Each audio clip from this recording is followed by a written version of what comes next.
Hey, good afternoon. This is Joe Hoff. Thanks so much for being here. We got another great show, an incredible show ahead today.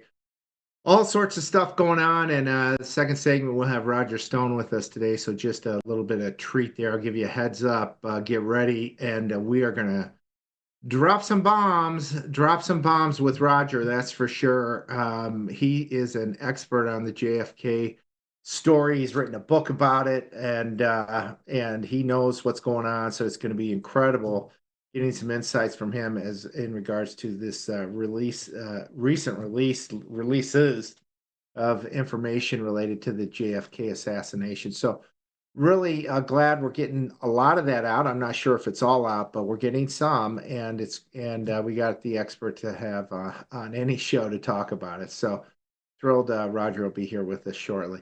Lots going on, as I've mentioned now for a couple weeks, getting ready for a big event in St. Louis, and not this weekend, but next weekend. It's April 4th through 6th. I'll be out there joining the American Sovereign or United Sovereign Americans group. I always kind of mess that up. USA.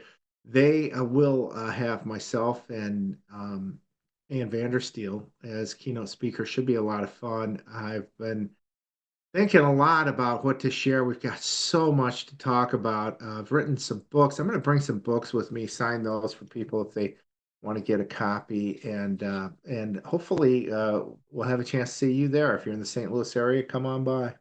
Should be a lot of fun. It's mostly Saturday and Sunday. Friday night's just a cocktail, a couple hours, but should be a great time. So yes, I will be in St. Louis next, not this weekend, but next weekend. So looking forward to that for sure. Um, lots going on. Lots going on. Yesterday had a big piece about Milwaukee. There's a big race there going on. Really, it's going on now. It's the Wisconsin Supreme Court race, and in Wisconsin, they vote on the justices on their Supreme Court. Right now, it's about even, I guess, and it's unfortunate because the Democrats they don't vote according to the law; they vote according to some far left, sick, evil scheme of destroying this country through communism. That's what they vote for, which they try to manipulate the law to meet their demands for destroying America and therefore the world. And sick people. This is good versus evil. You see it more so now than ever before in my life, that just a good versus evil. And so there was a piece I had this morning. Yeah, there was that. But this Wisconsin court race piece, if you don't mind, bring that back up, Chris. Um, not that one. I have another piece. It's about this. There it is. Show that picture there if you could, Chris. That is a black curtain. And that curtain was put up in the 2024 election, maybe 2020. This is in the Milwaukee Counting Center where all the shenanigans always happens. In 2020, we saw 140,000 ballots get awarded to Joe Biden, all for Joe Biden, early in the morning at 4 a.m and we found out it all landed, it all started right there in this facility. In 2024, it was brought to my attention recently that this black curtain was set up. They put ballots behind that black curtain, and nobody could go behind and see. Clearly goes against state law, and it clearly goes against anything that any auditor would ever sign off on. I, as you know, was a professional auditor, did audits around the world. I never would sign off on something that I couldn't see, or it had no transparency. I'm going to trust. No, trust but verify, as Reagan said. And I was never going to sign off on something. If you shoved a bunch of ballots behind that curtain in front of me, I would never sign off on the results of the election. And that's what's happened in 2024. There's 108,000 or so ballots that were pushed back there, at least at one time, if not multiple times. Everything's just broke in our elections today, and that was a big broken piece in Wisconsin in this last election. It looks like they're going to try to do the same thing now. That curtain may be up already, so they're preparing for the steal.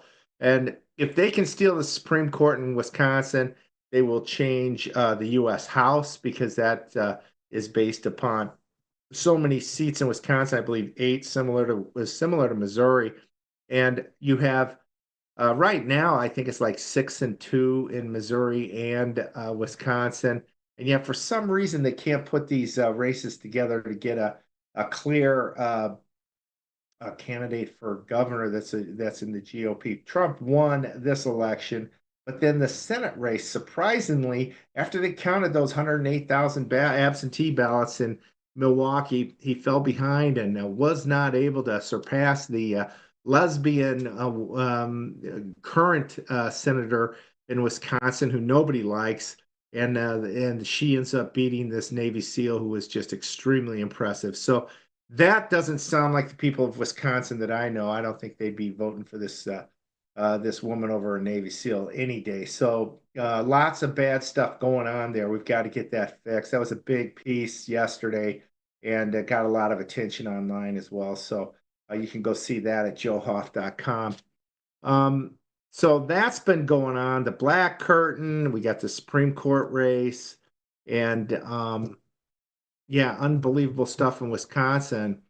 And then at the same time, President Trump's just chugging ahead, trying to, save this country and bring it back to respectability and profitability and prosperity and safety, all these things that were missing under the Biden Obama China regime, I should say, because everything that Biden did was helped China. I can't think of one single thing. I'm a pretty smart guy, can't think of a thing that Biden did that hurt China. And God knows that the Bidens were connected to China, have made a lot of money off China, up to $1 billion that in one deal that Hunter Biden had. About the same time that China was allowed to invest in the U.S. stock market and not have to comply with Sarbanes-Oxley. So that's kind of a question mark, isn't it? That was back when Biden was VP. What a corrupt family, corrupt group. It's just a terrible thing. Hunter's down now in South Africa. Has had all these like 18 Secret Service guys protecting Hunter, and Trump's ended that. Hopefully, I think that was supposed to end last night effectively, and so we will see. He doesn't deserve that. He could use the money he stole to take care of his own security, and it's disgusting. The guy was just a slime ball, and the whole family was. And the stuff I came up with before the 2020 election, and the deep state shut me down. They, started, seriously harassing me at that time, shadow banning me, etc. It just took me down off Twitter before Trump, before the Gateway Pundit and Jim.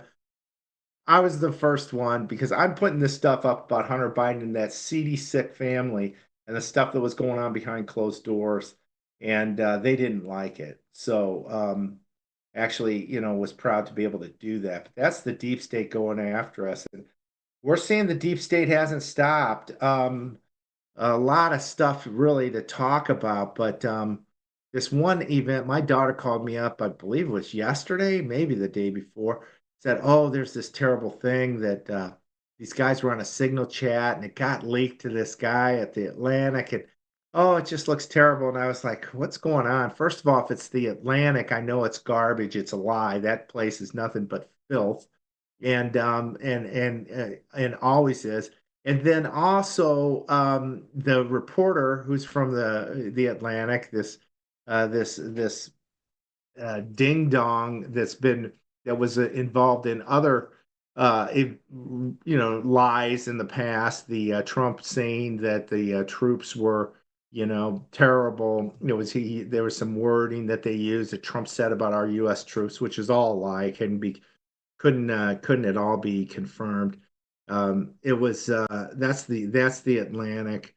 The Atlantic's also stood up for Mark Milley over Trump. It's just a garbage piece of rag. It's owned by Gates's wife, Bill Gates's wife from Microsoft. She owns it. It's a terrible piece. It's just total propaganda. I guess Bill Gates must be total propaganda and deep state as well, but I guess so. And anyways, this report comes out. And the reporter claims that these guys, being the vice president of the United States today, J.D. Vance, and as well as Mike Waltz, as well as Pete Hegseth, the Secretary of Defense, had a signal chat going, and suddenly this guy is brought in and he's able to see what they're chatting about. Then he raises it and says that they're talking about classified information about a war with the Houthis and about a bombing of the Houthis, anyways. And then that strikes up, all the media together joins. It's an operation. This is what they do. And then my people like my daughter get all nervous, like, "What's going on, Dad? What's going on?" And of course, it's all a lie. And that's how I looked at it. And knowing exactly who it came from, of course, it's a lie. So, what happens is we start finding out more and more. First of all, we find out that no classified information was released. Also, we find out that what was shared on that signal chat is wasn't classified, and it wasn't directions on how the war was going with the Houthis or the bombing, etc. It was there was nothing of what this guy said. He said they leaked like war. I forgot the exact words, but they leaked war information on what President Trump and his team was doing. It was all bogus. It was all garbage. And so, anyways, what we find out today is that we tried to figure out, okay, how did this guy, this nasty guy that's with the Atlantic, how did he ever get on this thread? Because it seems like he was added to a signal thread. Well, it ends up that it looks like, and I've heard it's even been pointed at this one guy that works for Mike Walls. And this guy's name is Wong. That's why I put a piece up. There's something Wong here. He's the alleged signal leaker. He worked with Norm Eisen at an NGO and a now declassified law firm, Covington and Burling. So this guy by the name of Wong now is working for Walls, and people are saying this is the guy who's been identified to have added this guy from the Atlantic onto the signal chat, the journalist from the Atlantic. And Mr. Wong worked in the past for Barack Obama, and he it was clearly seems to have been a setup. And we're finding out that then because the morning that it's announced, the morning after, they already got a lawsuit all put together. It's all ready to go. Here's Norm Eisen, ready to roll because we know Norm Eisen's involved because this kid did pro bono work for Covington and Burling, which has been shut down by Trump now. He's saying you no longer have access to classified information. So he took that away from this law firm. Hopefully it's done. Trump makes these executive orders. It seems like some of them take a while before they get done. And anyways, at Covington Burling, that's where Wong worked. And then he did pro bono work for this entity called American Oversight, which was set up basically by David Brock and Norm Eisen. David Brock of the Media Matters fame set up that corrupt entity to harass Americans like myself and cause them pain. Same with Norm Eisen. Norm Eisen was Barack Obama's ethics czar, if you didn't know that. Perfect ethics czar for Obama. Obama was just straight from hell. Norm Eisen is as well. They're just evil people that have no regard for the law, want America apparently communist, and that's all they're doing. They're the guys that are behind the coup d'etat of President Trump. Barack Obama would shake hands with Trump, pretend to be all cool and stuff. In the meantime, behind the scenes, he's working to have his administration shut down with this coup. And so, anyways, this young Wong worked for this group pro bono, this law firm, and then served American Oversight pro bono, and that happens to be connected to Norm Eisen. Norm Eisen, of course, is the snake behind about everything against Trump over the last decade.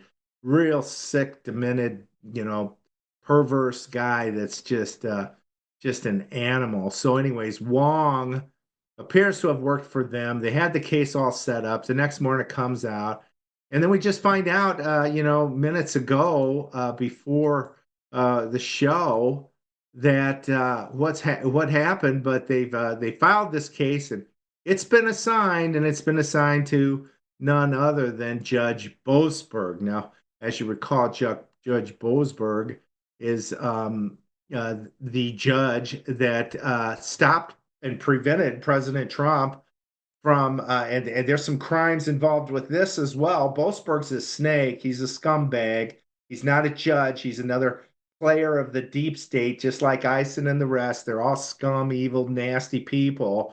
This guy, Boasberg, this so-called judge, has got a hell of a hellacious, nasty, deep state, dark record. He's got family that are making millions from NGOs that President Trump is halting money going to through the acts with USAID. So Boasberg steps in and stops President Trump from sending illegal aliens in the United States, members of Venezuelan gangs that snuck into the country, that some are very violent and have committed crimes. President Trump attempts to send, it does send these people down to El Salvador. Boasberg jumps in and says, no, you can't do that on a Saturday as the flight was in the air. What we found out since then is that Boasberg wasn't even supposed to be assigned to that case. His name wasn't on the agenda to be assigned to cases over a weekend. Somehow he was inserted over a weekend and assigned to that case so he could halt President Trump's flights of illegal, murderous gang members from Venezuela from being shipped out of this country that they snuck into illegally and have been sitting in the United States, and Trump's getting them out of this country. Joe Biden brought him in, and in Boasberg, instead of stopping Biden from allowing illegal gangs from Venezuela to sneak into our country, attempts to stop President Trump from getting rid of these illegal gangs that snuck into the country under Biden. And Boasberg tries to do that on Saturday, even though he's not on the platform or in the agenda to be assigned to this case. Somehow he gets assigned to that case. Now we find out that Boasberg's been assigned to this bogus case from Eisen. Total bullshit. And he is the assigned judge, and he's going to be running this case on behalf, I guess, of the deep state. You can't make this stuff up. It's so disgusting. I want to share this piece. I shared it yesterday, and it's more appropriate today. This is Norm Eisen bragging about how in the Mershon case in New York City, how he had the judge already, and then he had the jury already, and he is actually responding to the jury's comments. He's not saying they, being the prosecution team, he's saying we. So that's how they run these things. They own the judge, they own the jury. It doesn't matter what they lay on the table. It's a lie, and it's disgusting, and it's maybe not even a crime. Certainly here with the Signals situation, there's no crime. It's certainly in New York City with Bragg, there was no crime. It doesn't matter. These guys' goal is to throw President Trump in prison and see him die in prison, or have him assassinated, I guess, or what they want to do is a coup d'etat of his administration and get rid of him, even though the guy won probably 80-20 in the last election. So here's Eisen bragging about owning the judge in New York City in the Mershon case. Again, Judge Mershon and his family made millions and millions of dollars during this process. Judge Mershon's daughter was making money from the Democrats, Kamala Harris being one, I believe the Bidens. Everybody was donating to these guys. Judge Mershon's daughter, she walks away with millions, and she's the daughter of, in her 20s, I believe, from this Judge Mershon in New York City, who's blowing through everything that makes any common sense according to the law in our country. And they make millions. And here's Norm Eisen bragging about the situation. Again, we played it yesterday. Here's a short clip. on nasty Norm. We have a strong team, Judge, um, prosecution team, very good defense team if Trump lets them do their job. I thought today's proceedings, with the note coming out from the jury, and then while we were getting ready to answer the first note, we got a second jury request to have the legal instructions read back to them by the judge, which was an 80-minute adventure. So did you catch the first clip there? He says, "We have the team. We've got the judge." And then he kind of, you can see he's like, "Oh, I shouldn't have said that." And then he says, "And the prosecution team and that defense team too. This is how they do things. This is how the deep state does things." And I can speak of, you know, from a lot of really looking at this for the last few years.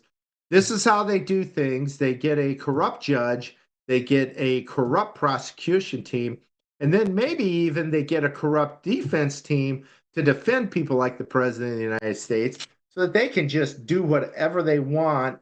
They can throw non-crimes on the table like they did in New York City. Non-crimes that they were maybe crimes, but Trump didn't commit any in Mar-a-Lago with that raid on his property. No, that doesn't matter. It's about getting the case in front of a corrupt judge and then having Trump lose so he can get damaged politically, and then having him have to fight through the courts and hope that the Supreme Court is going to be on our side with Judge Roberts and Judge Amy Barrett. You don't know what's going to happen with those two. Judge Roberts is nasty. I think he's taken. There's a lot of rumors that he's on that Epstein. There is a John Roberts on that Epstein list going to the island. We don't know if that's Judge Roberts, but there's a lot of speculation that it is, and that's why he acts the way he does. There's also information that he's involved in a special group. This came out over the weekend, and Jim at the Gateway Pundit put it up. This story about Boasberg and Roberts and the new Black Supreme Court judge from Biden. They're all on this special team together. And what the hell's going on there? Boasberg's on there. It's like, what's going on? Corrupt judges working together. And this Boasberg, by the way, ran the FISA court for a while. Just corrupt, and really bad. This is really bad. We've got to get everything unwound. We've got to address these many crimes that occurred in America, not by the people that are being prosecuted, but by the prosecutors, the judges, and others.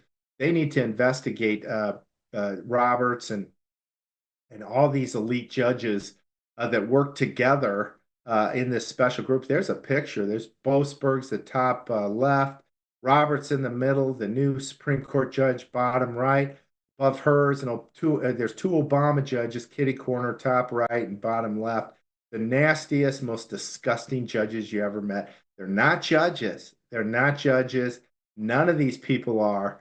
They are operatives of the deep state. They are owned by the deep state, and they will never give you a fair ruling. Roger Stone had Amy Berman Jackson, an Obama judge.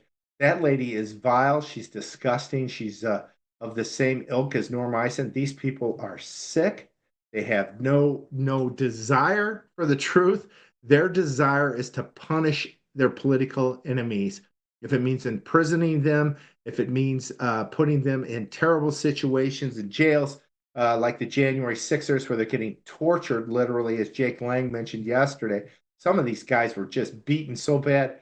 We had Samsel on here, a January 6th guy.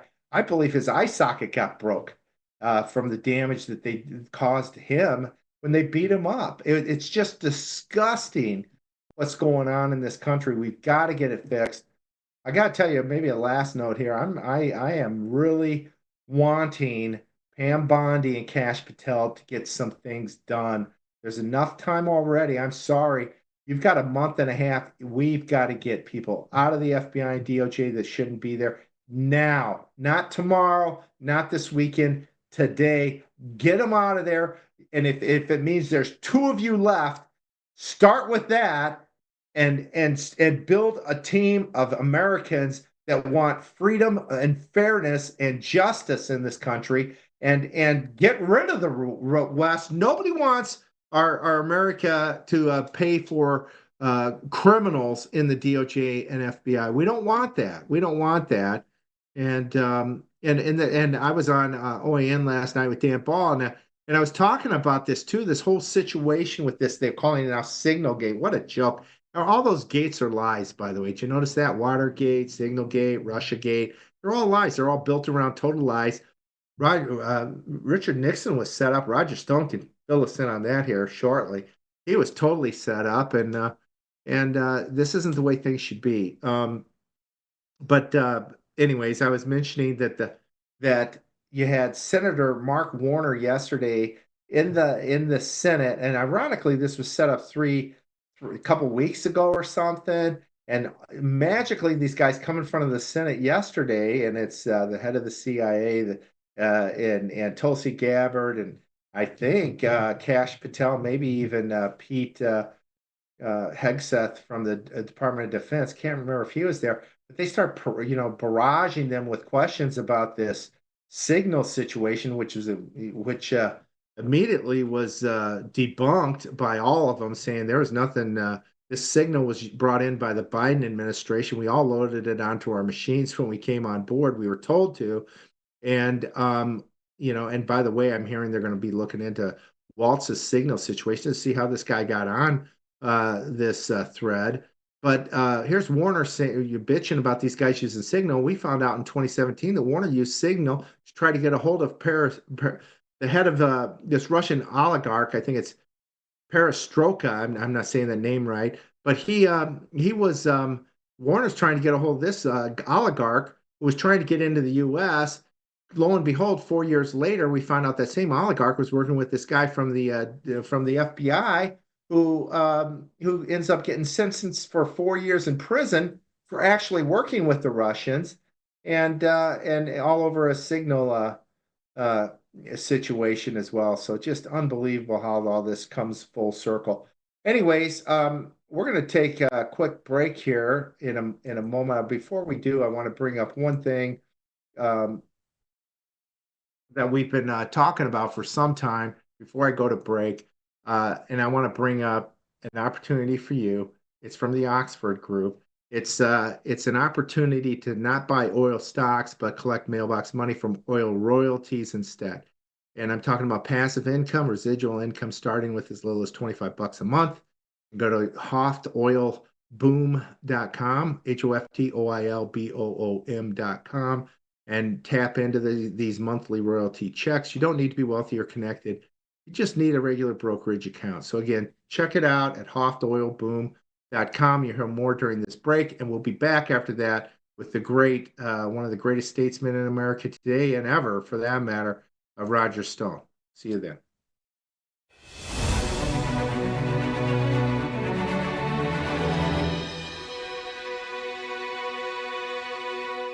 Hi, this is Joe Hoft. Are you looking for monthly income without the risk of stocks?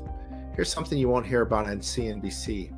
There's a unique way to collect royalties directly from America's most productive oil fields. No exploring, drilling, or operational headaches. You simply collect checks month after month. The best part? You can get started with just $25 through any brokerage account. The Oxford Club's chief income strategist, Mark Lechtenfeld, breaks down what he believes is the #1 royalty play for 2025. Visit hoftoilboom.com now to learn more.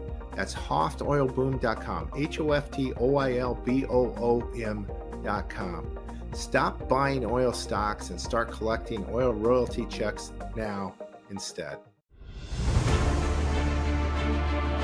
In every thread, in every stitch, Honor-Bound USA weaves the fabric of the American spirit. It's not just apparel, it's a testament to God, family, and country. At Honor-Bound USA, we're a family of patriots who put our faith, family, and America first. When you visit our website, you'll find a line of products that embody our commitment to pray, stand, speak, and act. As the official site for the Untamed podcast, all of our products proclaim speaking the truth with courage. We also have the powerful documentary from Professor David Clements, Let My People Go. Identify yourself as one of the few who are willing to stand for what they believe in. Join the Honor-Bound USA family today. Wear it as a badge of honor, commitment to the values that shape us, and a pledge to the bright future we will build together. Because when you're honor-bound, you're not just wearing a brand, you're embodying a lifestyle.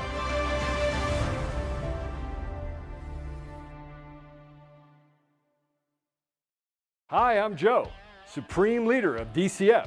What is DCF, you ask? We're the best damn sandwich shop in the universe. Do we sell hoagies? Well, we're DCF, and the F doesn't stand for hoagies.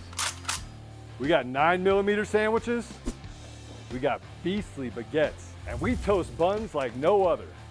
Looking for training on bun safety? We got you covered, and our Rangers are the best place to test out your new Not sandwich. So get your buns out, cause the sun's out, and let's party!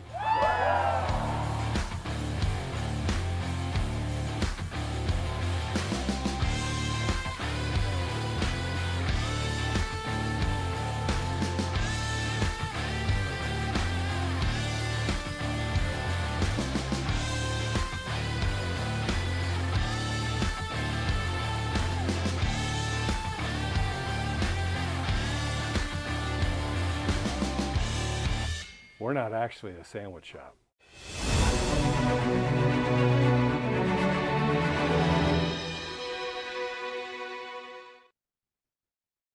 Hey, welcome back to the Joe Hoff Show. As mentioned before this break, we've got the great Roger Stone with us today, and it's an honor to have him, one of the greatest statesmen alive, as well as one of the greatest statesmen in U.S. history. The more I see this guy, the more I see his wisdom. I'm just so honored to know him. So without further ado, Roger Stone, welcome to the Joe Hoff Show.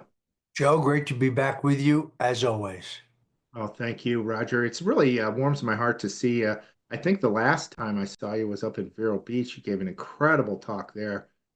Just always learn from you whenever I talk to you. There's always something you've got to say. Well, it gives me great strength to go out and talk to, to Republican, conservative, libertarian, or just free-thinking audiences. I get great strength from mixing with people and hearing more from them. It's great that they can hear from me, but I also like to hear from them to determine what's on the minds, what are the concerns of the grassroots activists that make this incredible MAGA movement go, Mm. Yeah, it's a real blessing, isn't it? We are on the side of, I certainly believe we're on the right side. We're on the side of God, love, freedom, prosperity, and we're in a battle with some really bad people. So really grateful for Trump's win, like all of us. But and now he's made some promises these past few weeks. There's some bombshells that came out that you're an expert on. This certainly this JFK news. I know you've said a lot on a lot of stations. I've been following your Twitter account. Fantastic analysis. What's your initial thoughts on the release and some things we should know? Well, first of all, there's no question that the president did the right thing, and he issued what I'm sure he meant to be and believed to be a full disclosure order. Unfortunately, looking at what has been released and looking at the small number of documents that are yet to be released, I have to reach the conclusion that there are certain deep state actors, unelected bureaucrats, still burrowed within the national security apparatus that are trying to hold back a number of incriminating audios, videos, and documents that would tell a much fuller picture about who really killed JFK and who the participants were in what I think was a plot. So far, what we have seen has been very cherry picked, but it is far from complete. We know that there are substantial audios, videos, documents that the Assassination Records Review Board really reviewed back in the 90s, but were not turned over in these disclosures. I may just give you one example. As you know, the House Select Committee on Intelligence in the late 70s, after an exhaustive investigation, concluded that organized crime, the mob, played a very significant role in Kennedy's death. No document that we have seen so far from the disclosures ordered by President Trump support that fact. Now, where, for example, are the recordings, or at least the transcripts of the recordings of Carlos Marcello? The House Committee had those. The Assassination Records Review Board had those.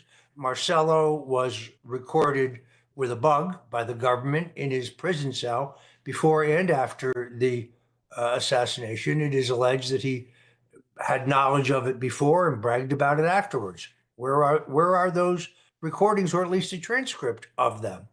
Then there's the Nix film. Orville Nix was just a regular citizen. He was actually, I think, an air conditioning repairman. He was down on Dealey Plaza with his 8mm movie camera. He was across Dealey Plaza from Abraham Zapruder, whose film is far more famous. And I conclude in my book, The Man Who Killed Kennedy, The Case Against LBJ, that film was altered by the investigators, was sent to Kodak in Rochester, New York, where it was significantly altered. There's missing frames to conceal what really happened. In that event, Nix was filming with a zoom lens, unlike Zapruder, and therefore it is believed that he has a much closer view of the actual impact of the shot or shots at JFK. If we had access to the film, I think we could determine whether there were multiple shooters, whether, in fact, Kennedy was shot from the front and the back. As you know, Paramount Plus recently came out with a documentary called What the Parkland Doctors Saw. It's amazing that a number of them are still alive. And virtually all of them say that they saw wounds in the dead president consistent with his being shot from the front and the back, that the wound in his throat, which the Warren Commission tells us is an exit wound, is in fact an entry wound, that there is a huge gaping exit wound on the back left of his head, the size of a grapefruit, consistent with his being hit from the front. So I think we could get to the bottom of this. I think the president's motives are pure. I think Tulsi Gabbard's done a great job of pushing the bureaucracy, but I just think there's too much that is missing and that we have yet to see. Well, wow, that's really, and you would know for sure. There's a clip here I want to play. Well, I'll play this one clip first, Chris. There's the short clip between Jackie Kennedy, and I'm sure you've heard this, Jackie Kennedy and LBJ about a month or so after the assassination. And it's quite bizarre. I saw Alex Jones play. I wasn't sure it was real. I thought it was maybe AI. And Alex Jones put it up the other day. Can we play that real quick, Chris? Hello? Hello? Jackie, Mr. President? I love you. Aren't you sweet? Where are you? You just skipped away from this town. I ought to had you arrested. But I was so mad at myself. Yeah, well, you ought to be mad. You almost made me mad at you leaving without coming by and hugging me and telling me goodbye. Yeah, but did you get my note? Yes, I did. And I talked to Ladybird. I thought so stupid. Well, I miss you, and I'm thinking of you, and I know your Christmas won't be what it ought to be, but I wish that I could make it happier. When I got ready to go to home for my Christmas, the Congress just said they'd spank me and hit me right in the face and wouldn't let me go, and that's the way I want to do you next time if you don't tell me goodbye. Oh, listen, as soon as you get back, I'll come and get a vitamin B shot from Dr. Trevell. Won't you do that? See you. Won't you do that? Yeah. Thank you, honey. Yeah. Bye. What do you think? Joe, it's interesting. Robert Kennedy Sr. and Jackie Kennedy gave extensive interviews to William Manchester, the famous author, almost immediately after the assassination. It is well known that they both suspected LBJ of being complicit. The shot that she refers to is very disturbing. One of the things I document in my book, The Man Who Killed Kennedy, The Case Against LBJ, is that John F. Kennedy had become addicted to an early form of methamphetamine. He was being treated by Dr. Max Jacobson, also known as Dr. Feelgood, was a very prominent doctor in New York who was treating all of the beautiful people of the day: Frank Sinatra, Maria Calais, Pablo Casals, Nelson Rockefeller, Leonard Bernstein, Jackie Kennedy. He was, of course, telling his patients that they were getting a proprietary blend of vitamins and enzymes that made them feel better, when in fact he was shooting them up with crystal meth. This explains why JFK, even with his horrendous war injuries, was extraordinarily randy. It was a well-known tomcat. This was an issue in his marriage with Jackie. Much has been written about it. But I think that that is what the shot is a reference. I mean, Jacqueline Kennedy is a very wealthy woman. She can get a B-17 shot any place in the country, certainly in New York. Why would she have to go to the White House to get one? I think that she was suspicious from Johnson from the beginning. I think that she is both she and Robert Kennedy have a deep suspicion of his involvement. I think she's playing the game there. Johnson is a psychopath. I mean, in my book, I document his involvement in at least 17 other murders prior to the murder of JFK. I believe he killed Henry Marshall, was a Texas Ranger, was investigating Johnson's corruption in the Billy Sol Estes case. Murder was a part of his repertoire. He murdered men to cover up his theft of the 1948 election. So the true irony here is that Johnson, as president, remakes his image. As a U.S. senator, he leads the fight against civil rights. He manages as a Senate Majority Leader to kill every piece of civil rights legislation in the 50s, a Voting Rights Act, a Fair Housing Act, a Voter Registration Act. He wrote the Southern Manifesto opposing civil rights, but he was not among the senators to sign it because he planned to run for president in 1960. During Kennedy's presidency, even though John Kennedy had promised progress on civil rights, he never delivered anything. He basically was told by Johnson, the old bulls in the Senate are all Southerners. They'll kill your budget. They'll kill your program. You have to wait for a second term to do anything about civil rights. And unfortunately, John Kennedy took that advice. As soon as Kennedy is no longer president, Johnson moves aggressively on a civil rights bill, mainly because it gives him cover on the left to go much deeper into Vietnam. It is true that Kennedy had begun to really question our involvement in Vietnam, was beginning to consider withdrawing our advisors, when Johnson and his wife, who owned millions of dollars of Bell helicopter stock and Sikorsky stock and General Dynamics stock, literally made tens of millions of dollars out of the war in Vietnam, as you know, got us much deeper into the war. Yeah, amazing, amazing stuff, Roger. Do you think there was any thing going on between LBJ and Jackie O? Or No, he's just playing the game? actually, I think she was revolted by him. There's a lot of evidence of that. I think she's playing him.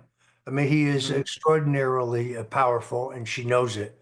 Look, the entire staging, the famous swearing in on Air Force One. I argue that based on the lawyers I've talked to, that wasn't even necessary. Johnson legally became president upon the declaration of death of John Kennedy. He staged that to try to get the imprimatur of the Kennedys. He had Jacqueline Kennedy, her dress still splattered with blood, heavily sedated at that point, according to my research, standing next to him. Robert Kennedy, according to the memoirs of two of his top aides, said that, or I should say, two of Johnson's top aides say in their memoirs, Johnson's greatest fear was that Robert Kennedy would put two and two together and challenge Johnson's ascendancy to the presidency. Robert Kennedy, I think, did some soul searching. He doesn't know whether it was his avid pursuit of the mob that cost his brother his life. After all, the mob had helped John Kennedy attain the White House. They gave him $1 million in 1959. They twisted arms for him in Chicago and in Texas and earlier in the West Virginia primary. But it's also notable that Robert Kennedy calls CIA Director John McCone to his home in Hickory Hill while Kennedy's still the Attorney General immediately after the assassination, and asks him, "Did your guys do this?" Now, why would he think that? Also missing, by the way, are the audios or at least a transcript of the conversation between John McCone and President Kennedy, pardon me, President Johnson, immediately after the assassination.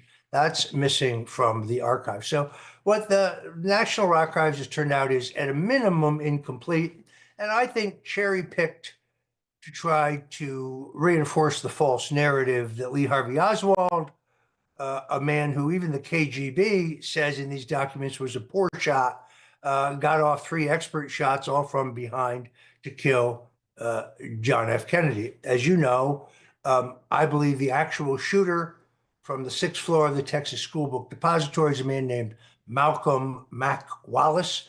Wallace's fingerprints, a perfect match, according to the foremost fingerprint expert in the country at that point, happened to work at the Austin Police Department, Nathan Darby. His fingerprints are found on the cardboard boxes and on the windowsill on the 6th floor.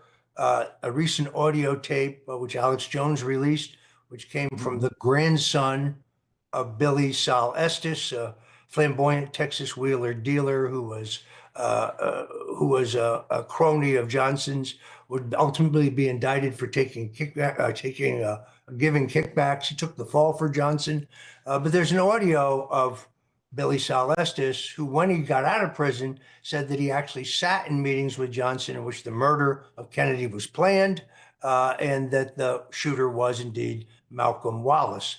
In this audio tape, which is pretty easy to find, you hear Sol Estes, Johnson's crony, talking to Cliff Carter, the chief political operative for LBJ, guy who ran the Democrat National Committee's executive director, talking about the fact that Johnson had hired Wallace to kill Kennedy. 6 people see a man who meets the physical description of Malcolm Wallace in the window of the 6th floor of the Texas School Book Depository building minutes before the shooting. Another man, Richard Carr, sees a man who meets the physical description of Wallace, middle weight, balding, glasses, fleeing the Texas School Book Depository building, jumping in a car and being driven off by a dark-complected man who may have been a Hispanic or may have been African-American, we're not certain. And then lastly, there is Lloyd Factor. Lloyd Factor is a Native American. He has a very interesting book. He says that Mac Wallace saw him shooting at a county fair a year before the assassination, told him he might have some work for him, hired him to come to Dallas. He was the backup shooter on the 6th floor. One of the reasons why he should be believed is he physically describes the setup of the room, and he notes that to the right of the window from which some of the shots at least were fired, there's a flat saw because there was construction going on on that floor. There's no other way for Factor to know that but for the fact that he was in the room. Wow, fantastic. I've actually got that video, that short video. I don't know if we want to show it today, but people can go out on Twitter and see that came out recently. Yeah, with implicating this Mac Wallace. So yeah, you're spot on. You're spot on, Roger. I rather than share that though, maybe I'll just change courses here real quick. There's big news coming out now on Crossfire Hurricane. These documents supposedly are going to get released. Hopefully they'll do a, release it all. We'll see. But what are your thoughts on that? Well, look, I'm looking for a certain exoneration because I was one of the victims of the Russian collusion hoax, even though after I was pardoned, BuzzFeed brought a lawsuit against the Justice Department and forced them to release Robert Mueller's full and unredacted report. All the sections about me had been blacked out, but now that we've seen what's behind them, Mueller admitted, as the gateway pundit among the few media outlets to report this accurately, even Mueller conceded that he'd found no evidence of Russian collusion, WikiLeaks collaboration, or for that matter, any other crime on my part. So Andrew Weissman, who's been brilliantly exposed on the Gateway Pundit, who was the de facto head of the Mueller hit squad, basically framed me for process crimes, even though I'd done nothing wrong, to pressure me into testifying falsely against the president. They wanted me to be like Michael Cohen, and I refused to do that, as you know. I'm happy to say that through my faith in God and also because of my own personal refusal to lie, and because the president recognized that I was a victim, that I'd done nothing wrong, I received a full and unconditional presidential pardon. But Joe, try to find that online. It's almost impossible to find. The Google has buried that fact. So you'll read many stories that Trump commuted Stone's sentence. A piece that Unheard I read this morning just repeats two lies. Trump commuted Stone's sentence. No, Trump gave Stone a full and unconditional presidential pardon. And then they repeat this lie that I threatened to kill a federal judge, which is, of course, completely untrue, as I have proven. But they continue to just repeat the same lie over and over again.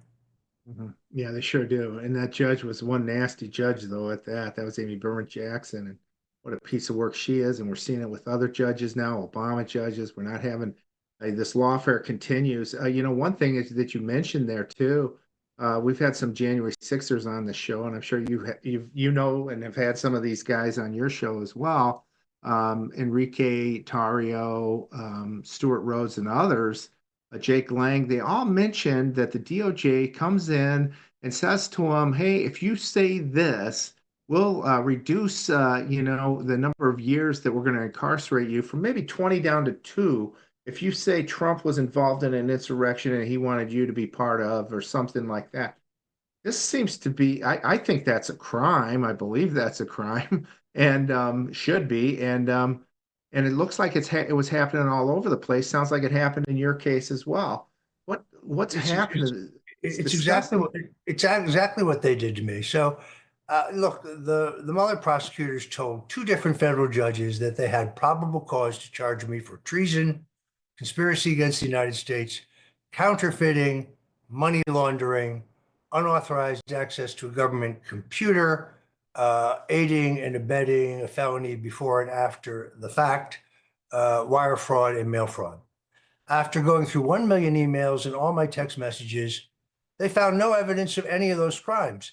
Then the prosecutor in my case, Aaron Zelinsky, tried to get a young guy who'd worked on the Trump campaign as a field man to visit me in Miami and wear a wire to try to entrap me into saying something about WikiLeaks.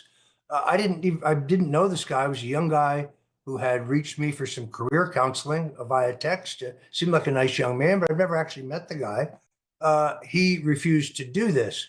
So they were still trying to find evidence against me, which proves they had none. And they were even trying to entrap me through some kind of wiretap. Reminds me when Rod Rosenstein offered to wear a wire to meet the president of the United States. The acting attorney general of the United States offered to meet with his boss, Donald Trump, in an effort to entrap him in a phone conversation that they could then use to try to remove him under the 25th Amendment. By the way, it's interesting. Rosenstein denied that to the New York Times, the Washington Post at the time, but now he fully admits that it was true. He also said before Congress under oath that he didn't authorize the investigation into Roger Stone, but we have his signature on that exact authorization in October of 2018. So he's a liar. He's lied to Congress about material matters. I guess that's really the bottom line here, which is, remember, I was charged with misstatements to Congress in my sworn voluntary testimony. Yet Hillary Clinton lied to Congress about material things. James Comey, John Brennan, Andrew McCabe, so many of those in the Obama orbit lied to Congress repeatedly about material matters, yet none of them were charged. You remember General James Clapper. He testified under oath that we have no metadata collection program on American citizens. Edward Snowden proved that that was a lie, yet James Clapper is now where? He's in Vermont teaching ethics at Vermont College and has a well-paying gig at CNN. Yeah, it's just unbelievable all this stuff, Roger. It just blows you away. Just um, you just mentioned a number of people that should be, that they've committed crimes. We all know it. I've got a help me out here. I've got a frustration right now with the DOJ and FBI. I want them to arrest people like right now. I wanted them to arrest people day one, like Trump did, pardon all the January Sixers on day one. I want these people arrested. You just listed some. I think we could probably together come up with a list of 100 people that committed crimes that we know of. And do you have any frustration with the pace that's going on, or do I need to be patient? Well, first of all, I do think that even traitors, criminals are due process. I got no due process. I never was called to the grand jury, never had a chance to defend myself. In fact, as you know, I was gagged. The judge Yeah. ruled that I couldn't speak publicly in any forum whatsoever to defend myself because she said that my speaking out publicly could taint the jury pool. Well, why wasn't I allowed to speak after I was convicted? She kept my gag order in place after I was convicted and before I was sentenced, and she sought to keep it in place after I was sentenced and awaiting incarceration. So there was no jury pool to corrupt. And what about the Washington Post and the CNN? Do you think they were affecting the thinking of the jury pool in the 18 months I was waiting to go to trial? Of course they were. Uh, this is the same kind of judge you see in DC, and therein lies the problem. If you indicted, let's take the ringleader, John Brennan. I think he is the chief architect of the Russian collusion hoax.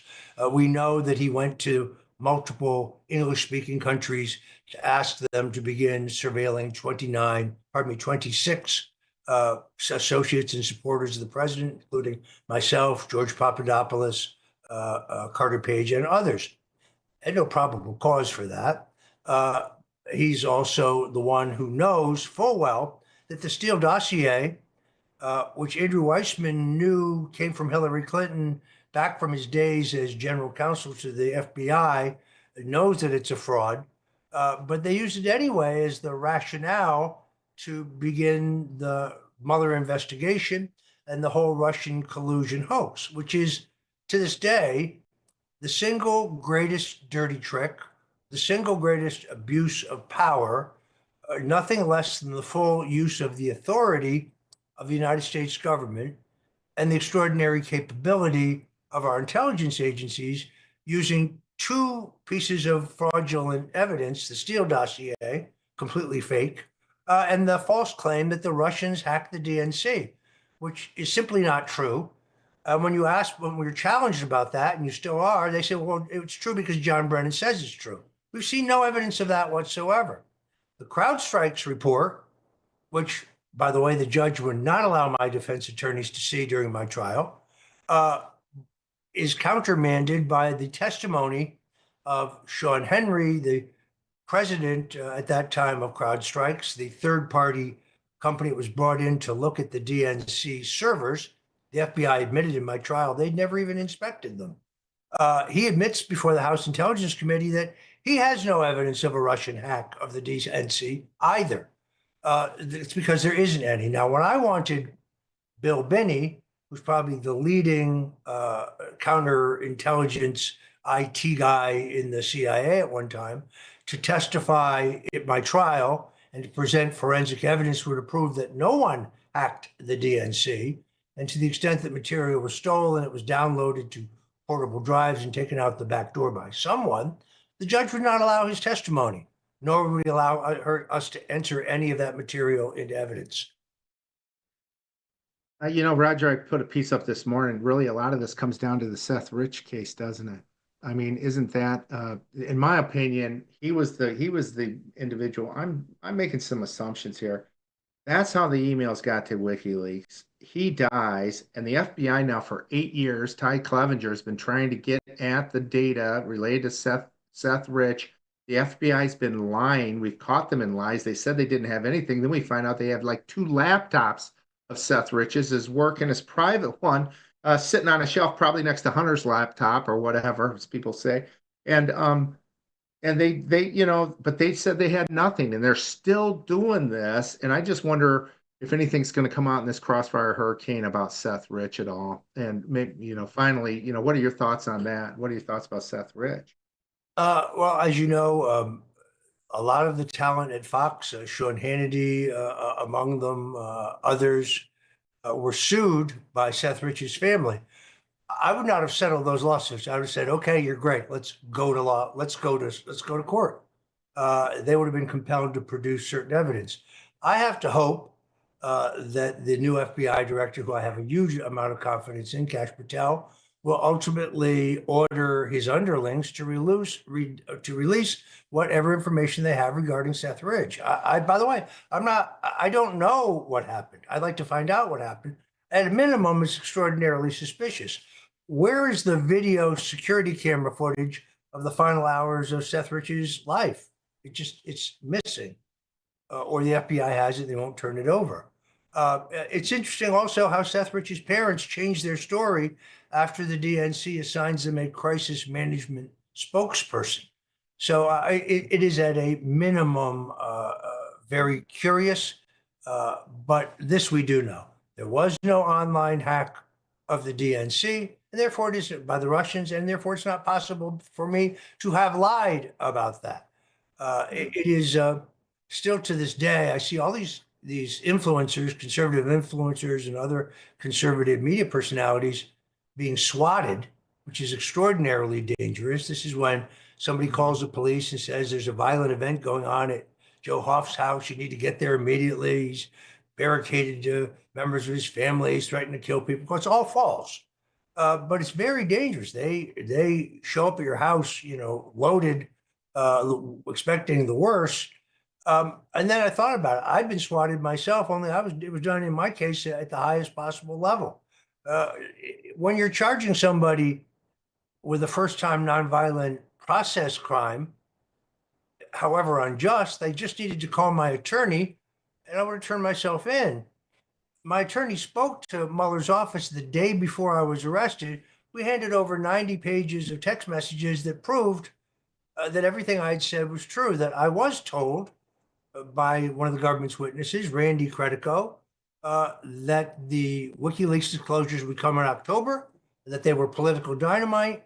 And when I asked him how he knew that, he said he knew a woman lawyer who worked for WikiLeaks, and I shouldn't ask any more questions.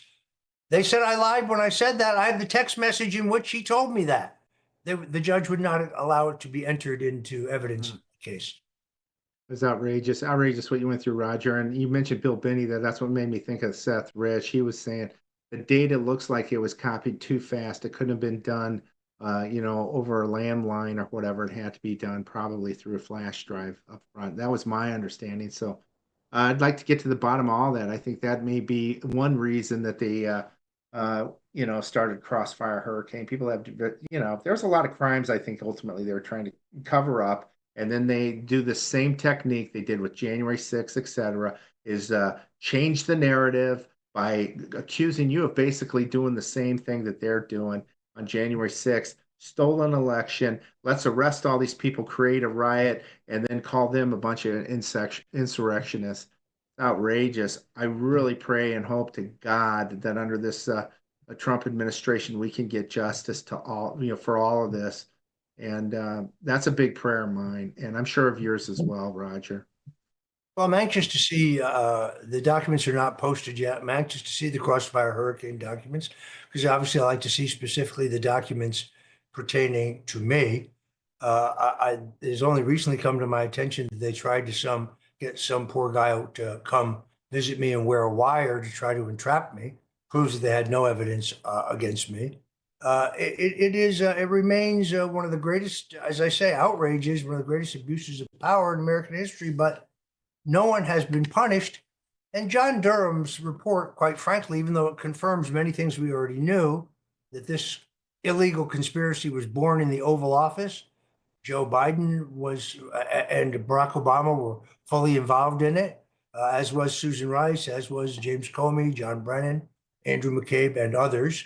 But you notice he took 5 long years to write his report. That was to make sure the statute of limitations ran out and that nobody would be prosecuted. It is outrageous. Yet they tried to prosecute President Trump for retaining documents that he had every legal right to have. That was a fraud. And they tried to arrest him and charge him with fomenting violence on January 6th after deleting the social media posts where you can clearly hear him saying, "March peacefully and patriotically to the Capitol."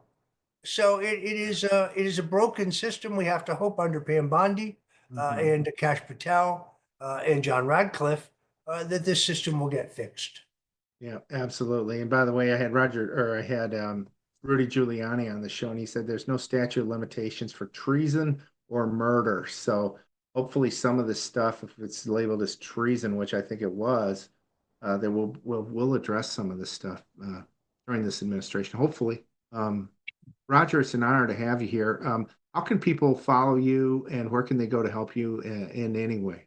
Sure. Go to stonezone.com, stonezone.com. That's my main website. I do now a syndicated radio show every day at 8 p.m. Eastern. You go to wabcradio.com, wabcradio.com.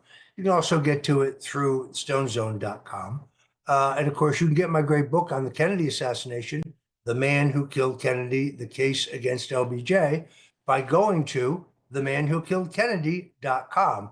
Now, if you choose to buy it someplace else, that's fine, but you always want to get the paperback version because it has 3 additional chapters. But if you go to themanwhokilledkennedy.com, you can get your copy personally signed and inscribed to you. Oh, fantastic, Roger. Thank you so much. It's an honor having you, Roger. I'm just amazed at your knowledge and you just know it all, man. Thank you so much for being here. Appreciate it. Thank you, Joe. God bless you. God bless you. Thanks. And we'll be back tomorrow with another great show. What an honor to have Roger here today. You guys all take care. We'll see you tomorrow.